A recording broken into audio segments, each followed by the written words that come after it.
오늘 저는 여러분과 함께 홍수의 수레를 타신 야훼라는 제목으로 말씀을 나누겠습니다.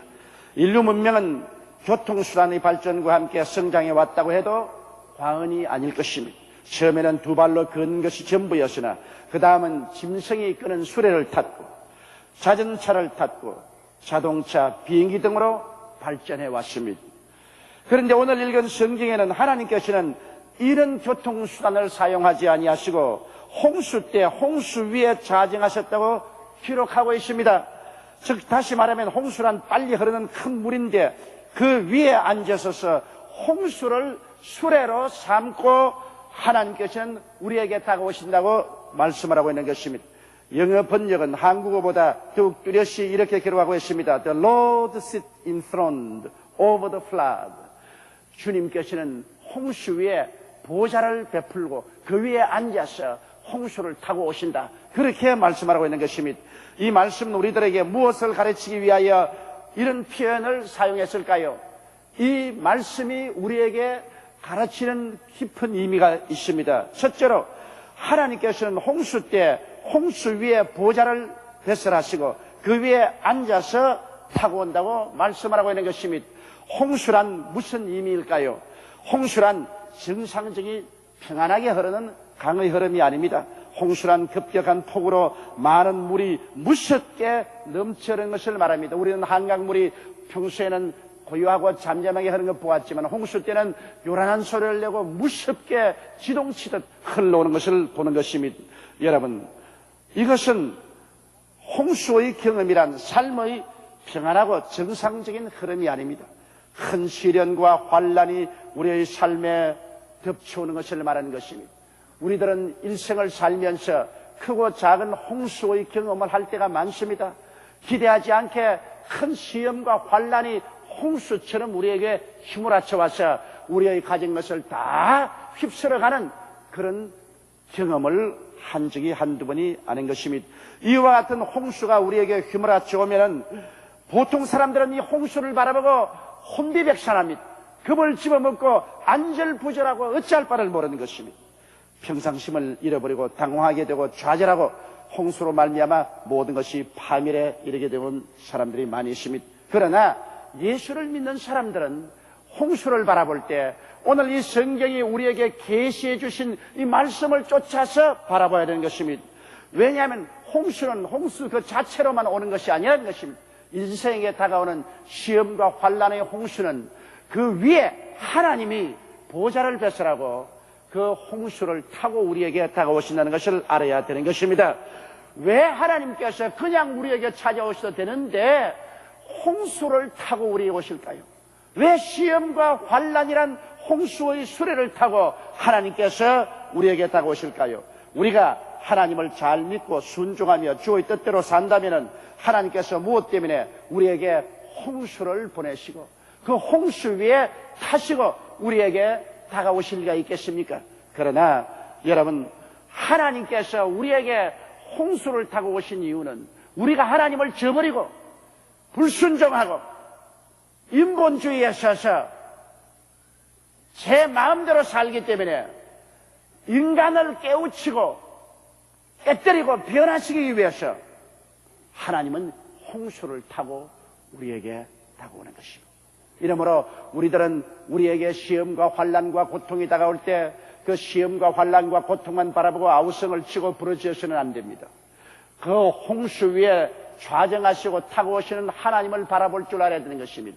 하나님과 나의 관계가 올바르게 되면 홍수는 조용해지고 마는 것입니다. 하나님과 나의 관계가 올바르게 되지 아니하면 홍수 위에 타고 오시는 하나님과 나의 관계가 나빠진 이상 홍수는 계속 휘몰아쳐 올 것입니다. 홍수에 우리는 음몰되고 말 것입니다. 오늘 이 세상에 다가오는 홍수는 그 위에 하나님께서 타고서 다스린다는 것을 알아야 됩니다. 하나님과 우리의 관계가 정상적이고 올바르게 되면 하나님은 홍수를 다스리시는 것입니다. 홍수에서 내리시고 홍수를 그치게 하시는 것입니다. 이러므로 우리에게 홍수가 다가오는 때는 우리가 홍수 위에 앉아 계시는 우리 하나님을 바라보고 그 앞에서 회개하고 통회하고 자복해야 되는 것입니다. 오늘날도 그러므로 하나님께서는 홍수를 타고 우리에게 오셔서 우리에게 회개시키고 자복시키고 우리를 깨우쳐서 변화시키고 하나님의 참된 백성으로 만들어주신다는 것을 알아야 될 것입니다. 시편 30편 4절로 6절에 보면 주의 성도들아 야훼를 찬송하며 그 거룩한 이름에 감사할지어다. 그 노염은 잠깐이요 그 은총은 평생이로다. 저녁에는 울음이 기속할지라도 아침에는 기쁨이 오리로다. 내가 형통할 때 말하기를 영영이 요동치 아니라 하였도다. 그러므로 홍수를 타고 오시는 이 하나님을 우리는 항상 바라보고 홍수 자체를 보고 두려워하지 말고 그 위에 계신 하나님 앞에 엎드려서 깨어지는 우리들이 되어야 될 것입니다. 둘째로 성경은 말씀하기를 야훼는 영영토록 왕으로 좌정하신다고 말씀을 하고 있는 것입니다. 오늘날 사람들은 하나님을 왕으로 인정하지 않습니다. 하나님을 한 자기 삶의 조그마한 부분으로 밀어제낀 사람도 있고 하나님을 전혀 인정하지 아니하고 자기가 자기 인생의 왕이 되어서 사는 사람이 대다수인 것입니다. 그러나 홍수를 타고 오시는 하나님은 바로 왕으로 좌정하신 것입니다. 하나님은 왕으로서 이 우주를 다스리는 것입니다. 왜냐하면 하나님은 우주를 창조하시고 우주를 존재케 하셨으니 우주는 하나님의 것입니다. 하나님께서 우주를 지배하고 다스리는 왕이신 것은 당연한 일인 것입니다. 하나님께서는 친히 그 말씀으로 하늘과 하늘들의 하늘을 지으셨고 땅과 바다와 그 가운데 모든 것을 지으셨습니다. 지은 자가 지은 것을 소유하시고 지은 자가 지은 것을 다스리는 것은 당연한 이치인 것입니다. 그러므로 우주의 대왕은 하나님이라는 것을 우리가 알아야 되는 것입니다. 그뿐 아니라 주님은 인간의 역사를 다스리시는 왕이신 것입니다. 사람들은 자기 스스로가 인간의 역사를 다스린다고 생각하지만 인간의 역사의 알파와 오메가는 하나님인 것입니다.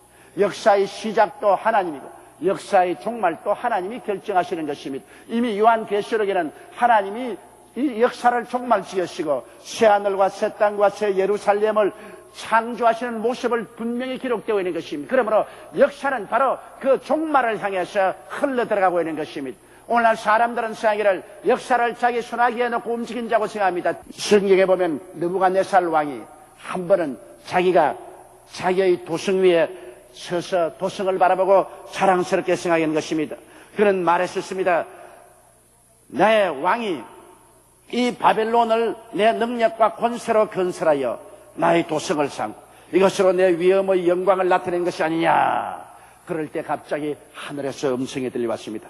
이 말이 오히려 나 왕의 입에 있을 때 하늘에서 소리가 내려가로되 느부갓네살 왕아 내게 말하노니 나라의 위가 내게서 떠났느니라.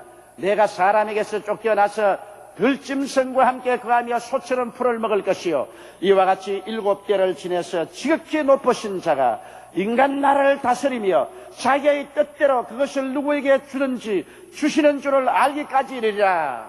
그렇게 하나님 음성이 들려왔습니다.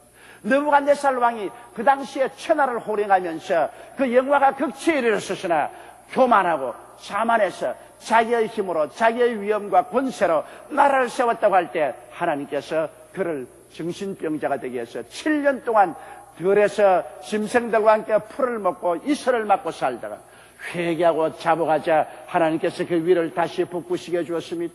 그때 성경에 밝히 말하기를 하나님께서는 인간 나라를 다스리시며 하나님께서 원하는 자에게 왕위를 주기도 하고 왕위를 피하기도 한다고 말한 것입니다. 여러분, 느부갓네살 왕은 이와 같은 체험을 하고 난 다음에야 비로소 인간의 역사는 하나님이 다스리는 것이고 사람이 다스리는 것이 아니라는 것을 깨닫게 된 것입니다. 그러므로 오늘날 우리가 사는 이 세계의 모든 역사는 야훼 하나님의 손에 있는 것입니다. 미국에 있지 않습니다. 소련에 있지 않습니다. 오만을 떠는 일본에 있지 않습니다. 유럽에도 있지 않습니다. 인간의 역사를 다스리는 이는 하나님인 것입니다. 하나님은 왕으로 영영이 좌정하시는 것입니다. 그러므로 주님 그 발 앞에 엎드려서 주여 주께서는 토기장이시여 나는 토기에 불과하오니 주님께서 나를 만드신 대로 순종해서 살기를 원합니다. 하나님 중심으로 순종해 살면은 주님께서 여러분을 손잡고 이끌어 주시는 것입니다. 그러므로 우리의 한 목적은 뭐냐? 우리는 주되신 하나님을 경배하고 순종하며 섬기며 사는 것입니다. 여러분과 나는 이 땅에서 내 육신의 정욕과 안목의 정욕과 세상 자랑을 섬기고 살려고 만드는 것은 아닙니다. 우리는 하나님을 섬기기 위해서 만듦을 바라는 것입니다. 가정에서, 직장에서, 또한 공무원은 자기의 직위에서 하나님을 섬기기 위해서 우리는 지음을 바라는 것입니다. 마음을 다하고 뜻을 다하고 정성을 다하고 목숨을 다하여 하나님을 섬기면서 살면은 하나님은 우리를 받들어 주시는 것입니다. 그 나라와 그 일을 먼저 구하라. 그리하면 이 모든 것을 너에게 도와주시겠다고 말씀한 것입니다. 인생은 우연하게 돌아가는 것이 아닙니다. 사람이 노력하고 애쓴다고 해서 자기 마음대로 되지도 않습니다.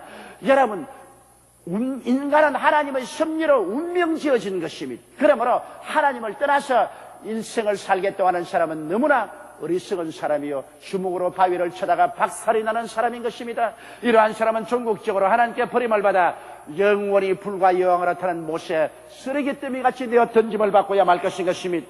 자기가 자기 삶의 왕이 되어서는 절대로 안 됩니다. 그럴 때 야훼 하나님께서는 홍수의 수레를 타고 오셔서 우리가 왕이 아니라는 것을 보여주기 위해서 우리를 박살내실 것입니다. 하나님만이 홍수를 다스리시는 진정한 왕이시므로 여러분의 인생 속에 왕으로 하나님을 좌정시키시고 여러분의 가슴 속에 왕으로 좌정하신 하나님이 여러분의 일생을 다스리게 하시기를 주님 이름으로 축원합니다. 셋째로 성경은 말하기를 왕으로 모신 자에게는 야훼께서 자기 백성에게 힘이 되시고 평강이 되신다고 말한 것입니다. 여러분, 이 땅에 살면서 우리가 무력함을 느낄 때가 얼마나 많습니까? 그러나 우리가 야훼 하나님을 우리의 마음속에 왕으로 좌정시키고 왕으로 모시면 하나님께서 우리의 삶에 힘이 되어 주시겠다고 말씀한 것입니다.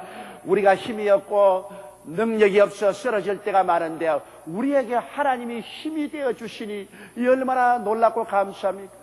한 나라가 강하면 그 백성들이 어느 곳에 가더라도 그 나라가 힘이 되어 주기 때문에 그러므로 어느 곳에 가도 외롭지 않습니다. 오늘날 이 세상에는 힘이 없으면 그 사람은 사람들에게 짓밟히고 비극적인 대접을 당하는 것입니다. 개인이나 국가가 다 한 가지인 것입니다. 그런데 우리 주를 믿는 사람은 야훼께서 우리의 힘이 되어주시고 우리를 붙들어 주시게 되는 것입니다. 죄를 범하고 낙심할 때 하나님께서는 용서와 지혜의 힘을 주시는 것입니다. 베드로가 예수 그리스도를 세 번이나 모른다고 저주하고 그를 배반했을 때도 주님은 그를 버리지 않으시고 베드로가 회개하고 자복하며 부활하셨을 때 제일 먼저 베드로에게 부활했다고 전도하러 가시고 주님이 먼저 베드로에게 나타나신 것입니다. 낙심해서나 회개할 때 다시 이렇게 힘을 도와주신 것입니다. 여러분, 바울 선생은 수없이 사람들에게 버림을 당하고 그는 삶 거의 전체가 감옥에서 감옥으로 전진하며 살았지만은 야훼께서 감옥에서 힘이 되어 주심으로 그는 힘찬 하나님 말씀을 기록하여 오늘날 신약 성경의 거의 대부분을 감옥에서 바울 선생이 기록해서 오늘날 우리에게 생명의 양식이 되고 꿀이 되게 만들어 주신 것입니다. 이러므로 사람들에게 버림을 당하고 외로울 때 우리 야훼 하나님께서는 우리와 함께 계셔서 우리에게 힘이 되어 주시는 것입니다. 그렇기 때문에 바울은 빌립보서 4장 12절로 13절에 내가 비천에 처할 줄도 알고 풍부에 처할 줄도 알아. 모든 일에 배부르며 배고픔과 풍부와 궁핍에도 일체의 비결을 배웠노라. 내게 능력 주신 자 안에서 내가 모든 것을 할 수 있다고 말씀한 것입니다.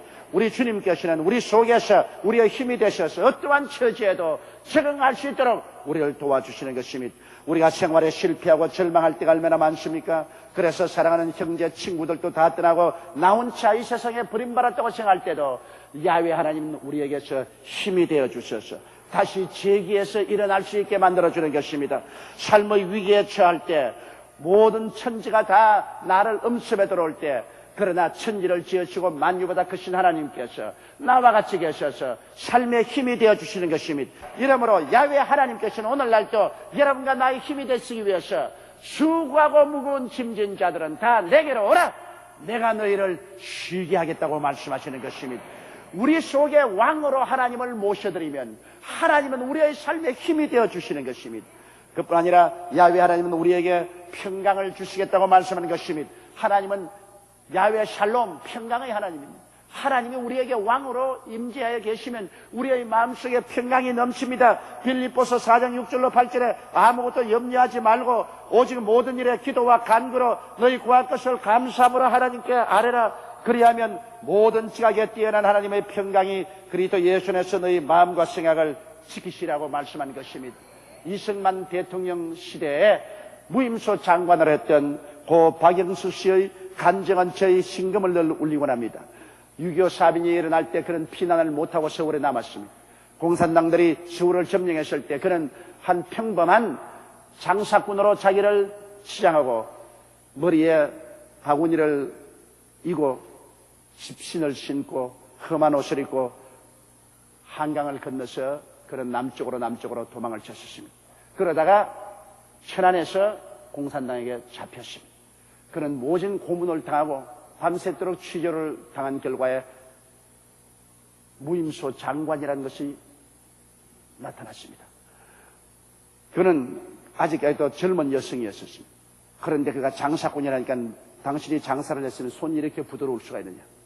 장사를 했는데 발이 이렇게 곱고 이쁠 수가 있느냐? 당신은 거짓말이다.